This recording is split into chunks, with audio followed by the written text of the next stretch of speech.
We already know about character AI, but the problem with character AI is we cannot convince people with our screenshots that they are real.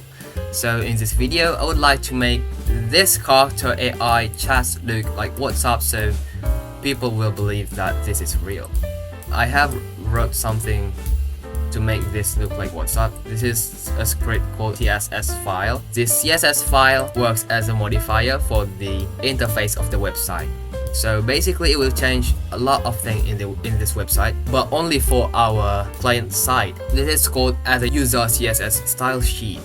In this video, I'm using a plugin named Stylus. So what I'm gonna do is just write the script and then save it to Stylus and enable the script. So if I enable this, it will change the interface of character AI and make it look like WhatsApp, and this is the result. You see the WhatsApp background, WhatsApp chat, color themes, so it looks like a bit of like group chat instead of direct message. But it's still cool enough because I took a lot of time to make this simple script, even though it is not perfect. As you can see, we do not have this checklist thing and timestamp down there. Well, it is not perfect, but at least you can convince yourself that the characters are real.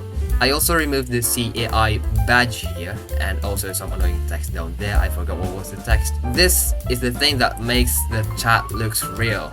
Alright, so that's it. For the CSS, you can join on Discord and ask me, maybe in the general chat or something else. I will try to make the channel and make this available for public. And thank you for watching. See you next time in my next video.